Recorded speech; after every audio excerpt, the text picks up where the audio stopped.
Good afternoon or good morning. We want to talk to you today about the next step in content collaboration teams. So far we've asked that department chairs just identify team members.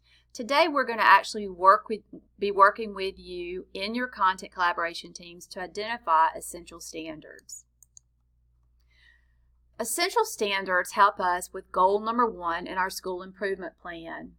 Remember, goal number 1 is to improve student outcomes by strengthening and adjusting instructional practices and implementing interventions based upon analysis of student assessment data. The first thing that we have to do is to determine what it is we want students to know and be able to do before we can implement analysis of student assessment data.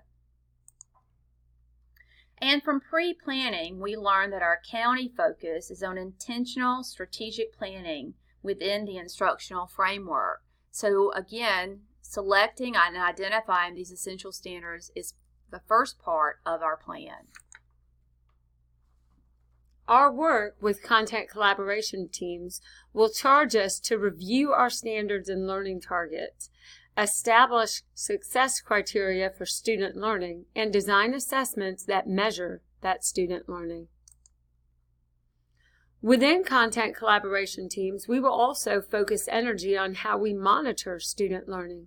In this phase, we will use common formative assessments to adjust instruction, provide remediation, and give students targeted feedback about their learning.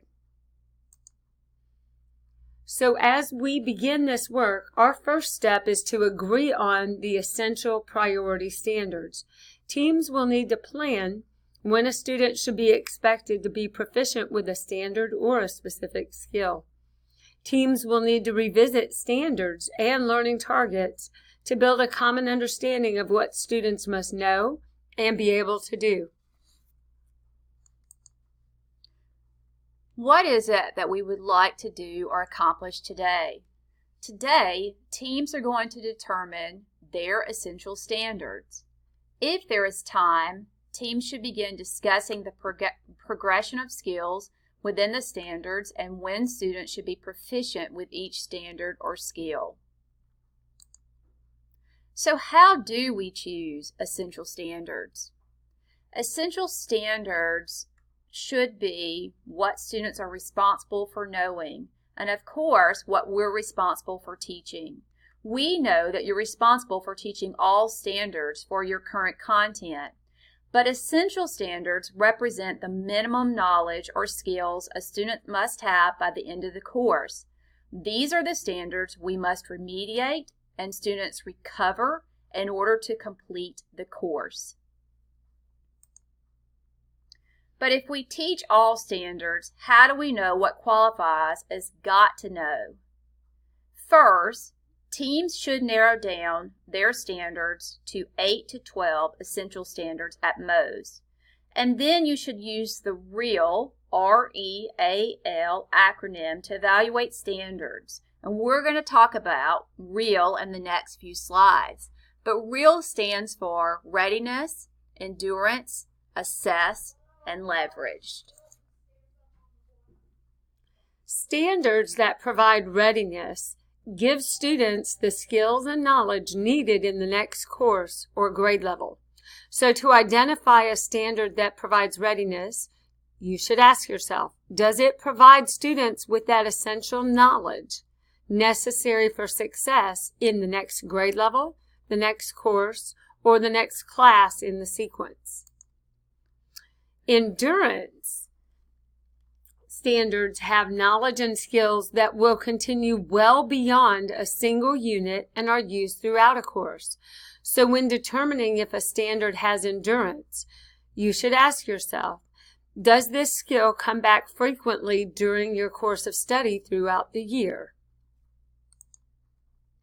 Standards that are assessed are likely to show up on state assessments, such as EOCs, or national exams, like the PSAT, SAT, and ACT, or end-of-pathway assessments in the CTAE.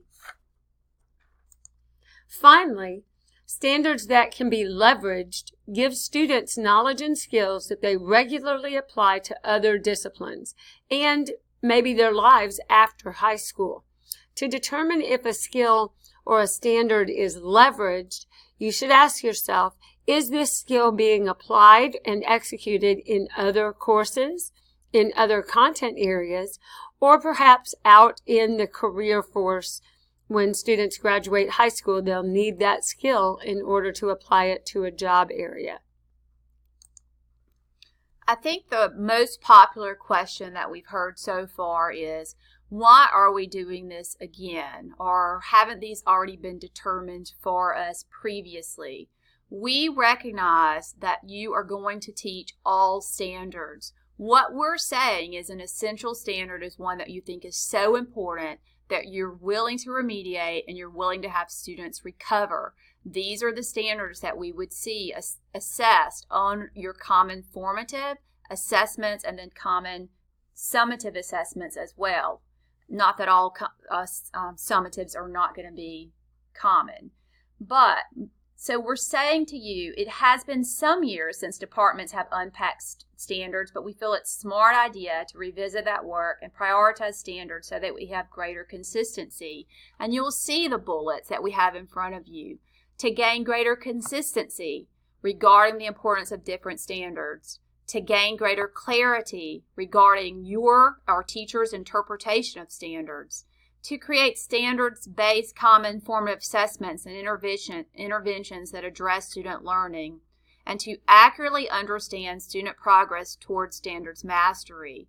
An additional reason that we would like to also talk about this is so that a student in a 10th grade English class, regardless of teacher, does receive the same educational experience within our school. We're not telling you how to teach the content. We're just saying we should all be teaching the same standards with the same focus. I want to remind you of the 4 critical questions of collaborative teams. What do we want students to know and be able to do? How will we know when a student has learned a new content or skill? How will we respond when students haven't learned the content or skill? Or how will we respond when students have learned the content and skill? By now you should recognize these 4 questions that will drive our work this year. Today we are beginning the conversation of question 1. What is it we think is important for students to know and be able to do? So as we begin our work, you will break into your content collaboration teams and begin identifying standards. Before we get started, please make sure that everybody has a copy of the standards to work from, and definitely make sure that you designate someone to take notes so that you walk out of the door knowing which standards we're going to focus on. Miss Oliver and I are present to help you, as well as your TEKS administrator.